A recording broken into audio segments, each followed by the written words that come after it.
So collapsing the wave function. The electron could be anywhere. The electron then appears as a particle. The electron then disappears into nothing in this cloud of electron wave energy nothingness. The electron then reappears as a particle over here. In this whole figure right here, the electron exists as a wave of probability in one moment, and then in the next moment, it appears as a solid particle. Then it disappears into nothing and then reappears at another location. This reminds me of that passage that says, a double-minded man is unstable in all of his ways. Because if we are supposed to be emitting a frequency, faith is the currency of things hoped for. It's the evidence of things unseen. Faith equals trust. Know that you know that you know that you know. So if we don't know that we know that we know, then we're just like, we are here, and then we're here, and then we're here, like sending that particle to, through our observation, to appear in all of these different places. I am not pretending like I completely get all this stuff. It is definitely a mind bleep to me still too, but I kind of get it, kind of, and that's why we're here. We're going to learn together. The creation of reality. Energy responds to mindful attention. Consider again that old school toothpick and styrofoam ball model of how atoms were constructed.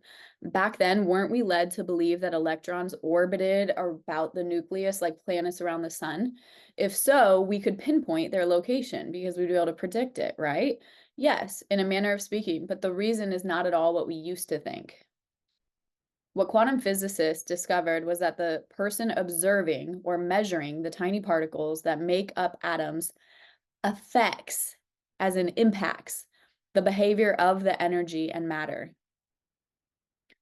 That's why when you're like, remember, yeah, okay, let's start from the beginning.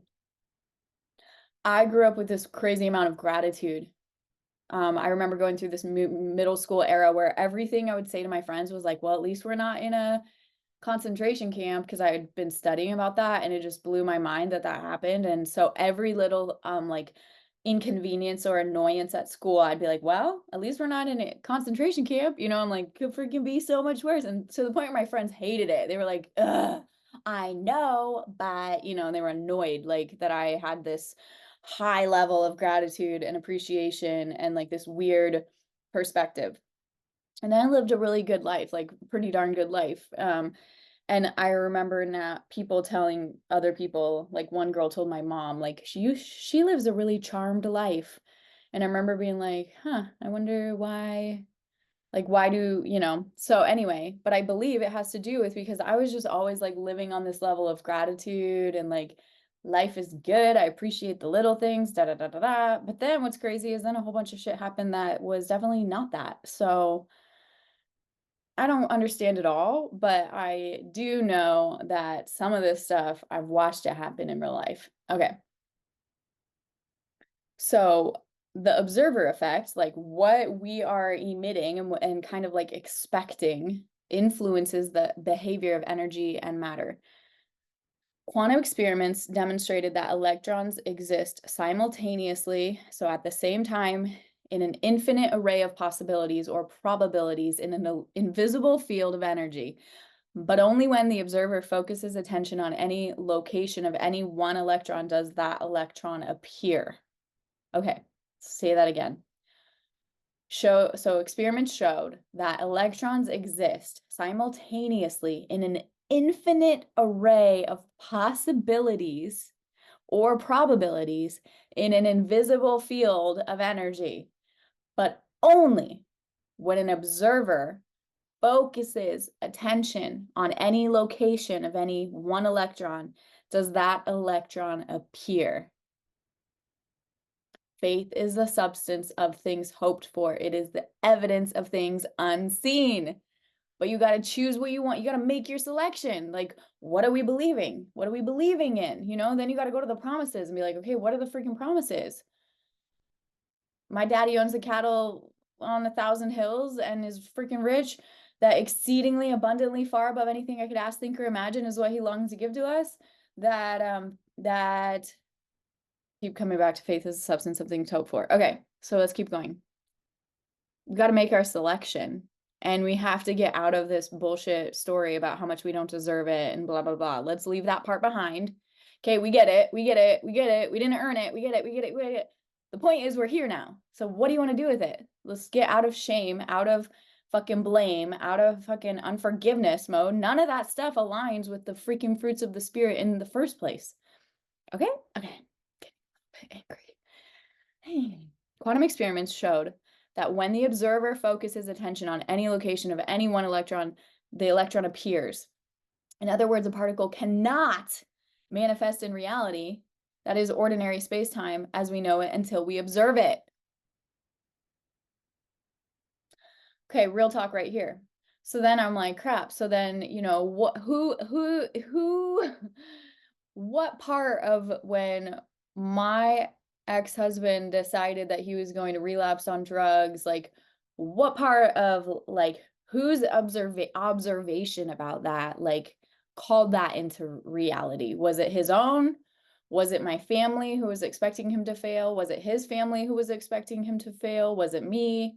Was it himself? And or does that even apply? These are things I really think about, okay? Quantum physics calls this phenomenon collapse of the wave function or the observer effect.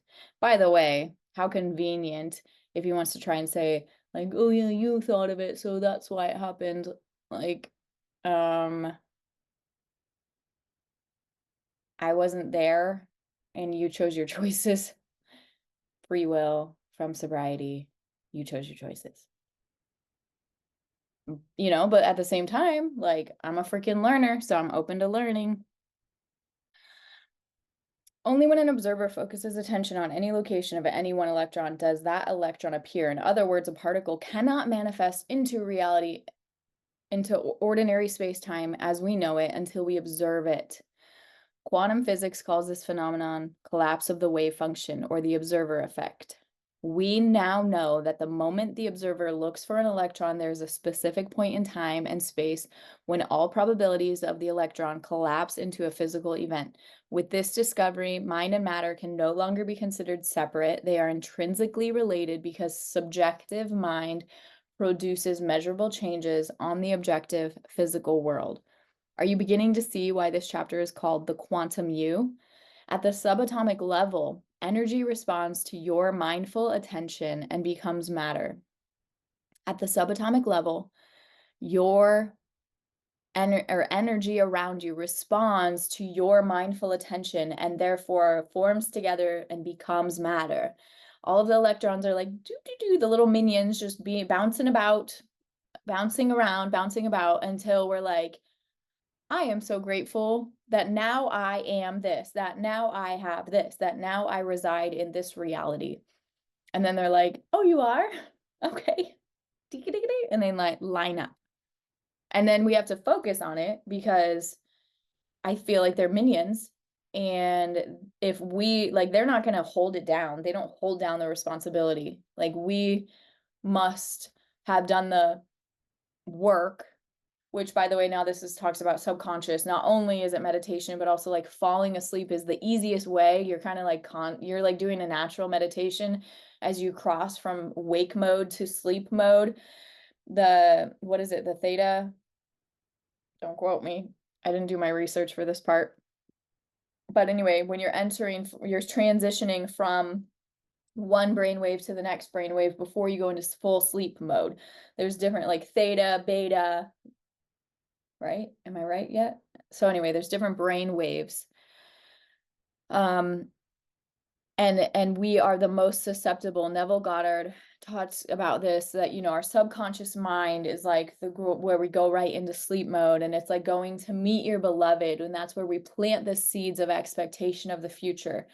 And it's wildly important to pay attention to what you're putting into your mind at that moment when you're going to bed, and you're switching from conscious awake to sleep mode. Okay. With this discovery, mind and matter can no longer be considered separate. They are intrinsically related because subjective mind produces measurable changes on the objective physical world. Subjective mind produces measurable changes on the objective physical world. Are you beginning to see why this? Oh, yeah, we already talked about that. Could you get better at observing the life you want? At the subatomic level, energy responds to your mindful attention and becomes matter. How would your life change if you learned to direct the observer effect and to collapse infinite waves of probability into the reality that you choose? Could you get better at observing the life you want?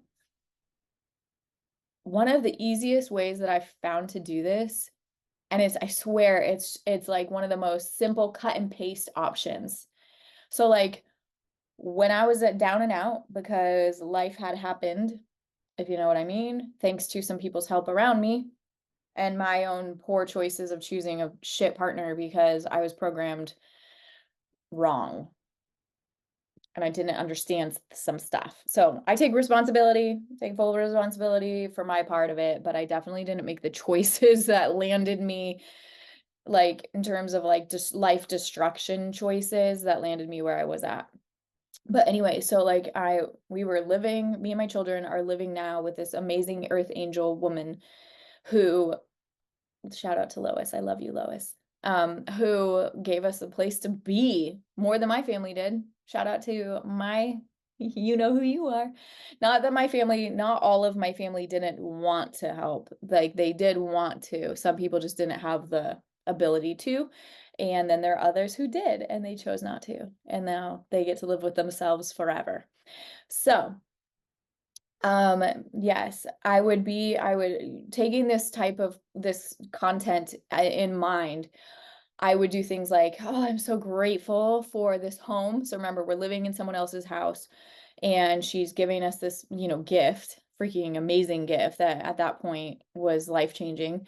And I had so much gratitude. And so I remember but I was always putting myself into like, okay, we're going to somehow get out of this, even though I didn't know how. And I would be like, I need to go clean the bathroom and the kitchen because I'm not going to be here for much longer. And I was just saying that out of like complete faith, like not because I had a plan or because I could see my way out. My credit was destroyed. My income was destroyed because we shared a business and he's long gone. And I have 2 children and oh my gosh, like, and don't get me wrong, I'm always working. I'm always doing my thing, but we were in very tender times. I had a tiny baby and a 2-year-old. Okay. So I'd be like, I got to go clean the bathroom and the kitchen. I'm so grateful for like having amenities and I want to, because I'm not going to be here for very long. So I would go and clean and then while I'm cleaning, I would like, I'm in the kitchen, I would shut my eyes and then I would like put myself into a different kitchen and be like, oh, I just love my kitchen. I love that it has hot water and cold water and I love my washer and dryer in my laundry room. And I would, and I still do this now, like just whenever I like look out a window, if I want it to be a different view, I just shut my eyes and like see the other view. And I'm like, oh, look at that amazing view. I just love it. And I'm like birthing it in my imagination and feeling the excitement and the gratitude and the joy and the relief and all of the wonderful ways that it makes me feel. And anyway, to just finish the story, I really did move out of her house soon. I really did somehow miraculously get into this amazing apartment, which has everything we need, 2 bathrooms, 2 bedrooms, a laundry room with a door that shuts. Like that was such a like beautiful gift to and 2 bathrooms, so I don't have to share my bathroom with my kids, like shout out to all the adults that anyway. We have a playground, we have a pool, we have a hot tub, we have a basketball court, we have amenities. Like it's amazing. And for where I just was to be able to get into that really soon, it's a miracle. And I also believe it had to do with the fact that I was constantly positioning my energy, being like, I'm getting out of here soon. I better go clean. I better show my gratitude. I better get excited. And I would do that. And here we are. So, okay. Quantum, where are we? I totally lost my place. At the subatomic level, energy responds to your mindful attention and it becomes matter. How would your life change if you learned to direct the observer effect and you realize this is a strategy, a scientifically proven strategy, and you could collapse the infinite waves of probability with all the little minions, the micro minions just running around? What if you could actually say, hey, we're going to be moving soon, so you guys need to go and freaking arrange that. And they'd be like, okay, you know, and like focus on it, expect it all the time, like live with that expectation and that excitement and that surrender, and just know that it's going to be, you know, and then let it arrange itself. Like the path will just lay out in front of you. Okay. So could you get better at observing the life that you want? We're going to pick up next time with this infinite number of possible realities that are awaiting you, the observer. Be blessed, be well, be free.